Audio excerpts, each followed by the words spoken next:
tous, bonjour à toutes, c'est Raph. Bienvenue sur vos vidéos du week-end. Donc on va analyser et enfin dans un premier temps on va faire la récapitulation de ce qui s'est passé cette semaine, de comment on réagit nos zones hein, sur le DAX, le Dow Jones et le Nasdaq. On est ici sur mon écran du DAX. J'espère que vous passez un bon week-end, que vous avez passé une belle semaine de trading. Et puis voilà, on attaque tout de suite. Alors, nos zones, elles ont super bien réagi, hein, d'accord, vous voyez bien, ça se voit, on s'est baladé pile entre la zone 2 et la zone 3.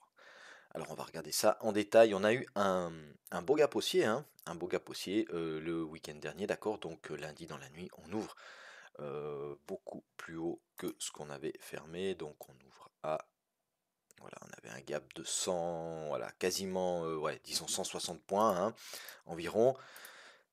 On était dans notre zone 2, d'accord. Notre zone 2 elle réagit une première fois. Il y avait un beau signal ici quand même, hein, un beau pin bar inversé. D'accord, on voyait que ça galérait à passer, on a un beau pin bar inversé, et puis on vient rechercher quoi? On vient rechercher notre zone 3. Quand on arrive sur notre zone 3 et les 15 000, hein, vous voyez que les 15 000 sont là, on fait un petit excès en dessous. Qu'est-ce qui se dessine? Regardez, une div haussière sur notre RSI, d'accord? Alors ce qui est intéressant avec cette div, euh, vous savez que moi je ne traite pas les divs pour trader la div et uniquement en traitant la div, mais il y a plusieurs éléments qui rentrent en compte. Donc là, on avait beaucoup d'éléments. On avait notre zone 3 qu'on avait déjà analysée, donc on n'a plus besoin de la réanalyser. C'est pour ça qu'on la note, hein. On sait qu'on a les 15 000, on sait que c'est une zone de polarité, on sait que c'est une zone en journalier qui est très très intéressante.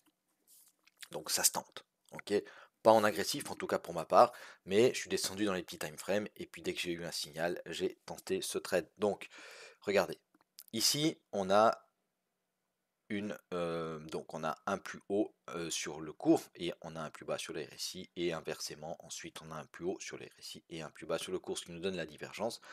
On avait une cassure du bruit, hein. Si on augmente, on refait juste comme ça peut être intéressant.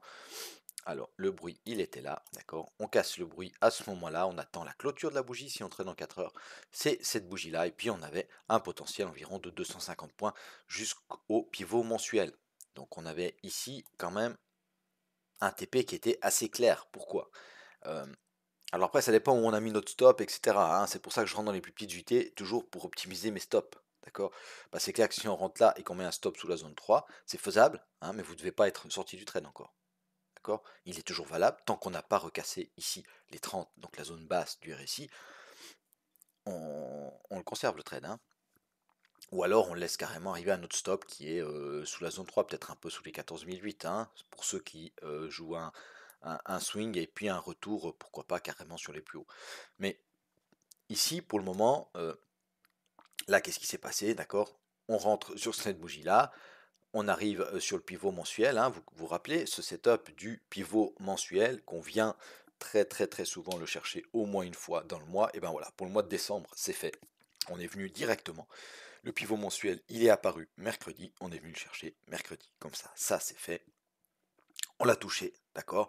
Et ça pouvait être évidemment un TP pour notre trade ici. Ensuite, belle réaction, hein, vous savez, quand on vient sur un de ces gros niveaux, d'accord, pour la première fois du mois, il y a très très souvent une réaction inverse, c'est-à-dire là, on vient en montant, et bien qu'est-ce qui se passe? On se chope une baisse, hein, d'accord, parce qu'il y a des gens qui se placent en swing, d'accord, on est sous le pivot mensuel, donc du coup, on est plutôt baissier au niveau mensuel, donc voilà, il y a des gens qui se placent à la vente. Ça ne veut pas dire qu'il faut vendre maintenant, hein. Ça veut juste dire qu'il y a des gens qui sont placés ici. Et ça veut aussi dire du coup qu'il y a de la liquidité et des stops ici au-dessus. D'accord, qu'on viendra peut-être chercher la semaine prochaine, voire un peu plus tard. Ensuite, qu'est-ce qui se passe? On range un peu ici. D'accord, on range un peu, on revient chercher notre zone 2, nouvelle baisse, hein, ça c'était hier. Et puis petite réaction haussière quasiment sur notre zone 3. Si on dézoome un petit peu, pourquoi cette zone 3, moi je lui fais vraiment confiance. Je lui fais vraiment confiance parce que, regardez, si on dézoome un peu, donc on va en journalier, on va mettre 200 unités, ça met un peu de temps sinon à charger. Regardez, on est sur une très très très belle zone qui tient depuis le mois de mai, sauf erreur, voilà, depuis le 4 mai 2021. On est sur une très très belle zone, d'accord, qui à chaque fois qu'on vient la chercher repousse les cours, non seulement repousse les cours, mais en plus les repousse en faisant un plus haut historique. D'accord? Ici, on est venu, tac, touché. Alors ici, on a fait juste pas un plus haut, hein, à moins qu'on le fasse ici. Peut-être juste ou juste pas. Ensuite, on est venu rechercher, tac, on fait un plus haut historique. D'accord? On vient rechercher, tac, on fait un plus haut historique. La troisième fois, parce que ces deux mèches-là, elles sont venues au point près, hein, chercher ce niveau-là. Donc là, il y a des acheteurs. Donc si on revient sur ce niveau-là, il va y avoir une réaction. Je ne dis pas qu'on va aller faire un plus haut historique, mais, alors de un, c'est possible, et de deux, il y aura une réaction.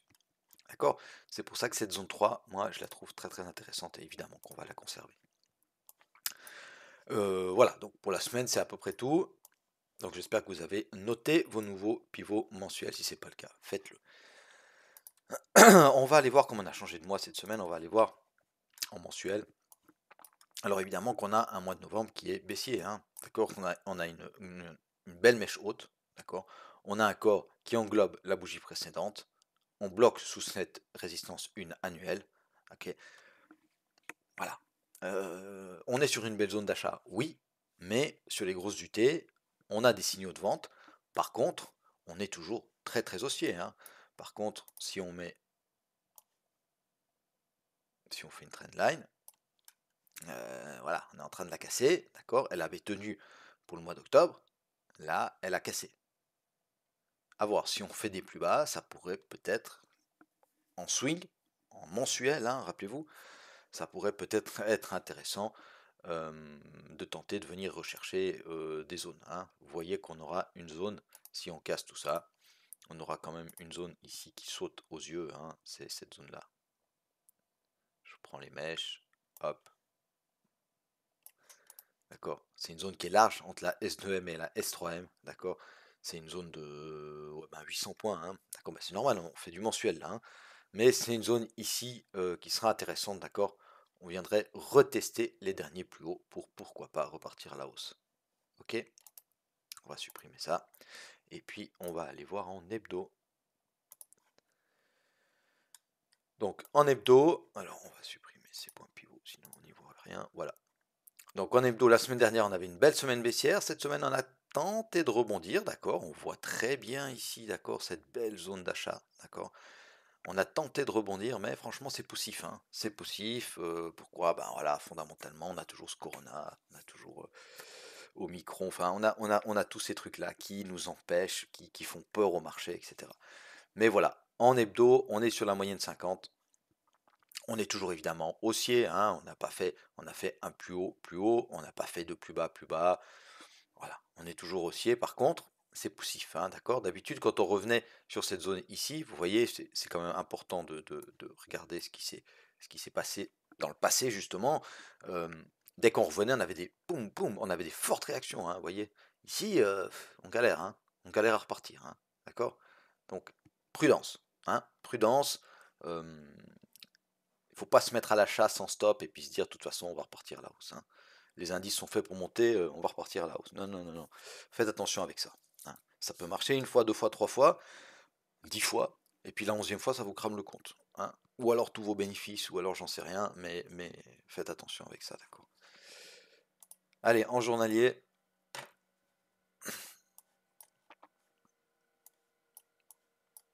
En journalier, beaucoup d'hésitation. Hein. Donc on accumule ou on distribue, hein, l'avenir nous le dira. Ici, on a quand même fait une chasse de liquidité, hein, c'était mercredi. D'accord, on est venu chercher ce pivot mensuel. On a fait un stop hunt ici, d'accord.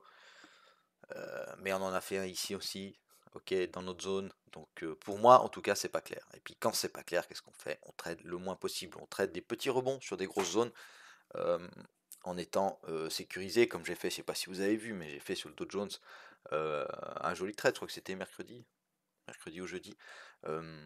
Et puis j'ai laissé beaucoup d'argent sur la table, mais j'avais fait un trade safe et un trade voilà et un trade gagnant. Donc voilà, faites attention, soyez prudents. Les marchés ne sont pas faciles ces temps-ci. Hein. Il y a pas mal de volates, d'accord. Euh, et puis voilà, on est sur des grosses zones, mais ça tarde à repartir. Donc peut-être bien qu'on accumule pour repartir à la hausse, mais voilà, on peut pas être certain. Donc il faut vraiment regarder ce que fait le prix. Regardez ici en journalier, on est aussi autour de la moyenne 200, d'accord. Euh, Moi, ce qui me voilà, si on essaie de sentir un peu le marché, moi c'est vraiment ça. Hein, c'est vraiment les dernières fois qu'on est venu sur cette zone, c'était vraiment des réactions franches.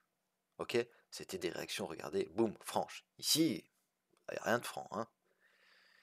Ou disons, c'est moins franc. Voilà. Donc, on garde ça dans un coin de la tête et puis on reste prudent. Allez, pour nos zones, qu'est-ce qu'on fait? Alors, pour nos zones, on conserve les mêmes. On conserve les mêmes zones parce qu'elles réagissent. Tout simplement, elles sont bien placées, c'est des zones importantes. Il y a les 15 000, c'est un gros niveau. Alors, on va quand même regarder si on casse ces 15 000. Hein. Si on casse ces 15 000, si on casse notre zone 3. Hein, parce que c'est évidemment que, voilà, mauvaise nouvelle la semaine prochaine. Il y a un grand pays qui confine et puis ça peut casser. Hein. Donc, si ça casse, on avait dessiné cette zone, vous vous rappelez, en journalier. Ok. Alors, elle est pas mal plus basse. On va remettre les pivots. Hop.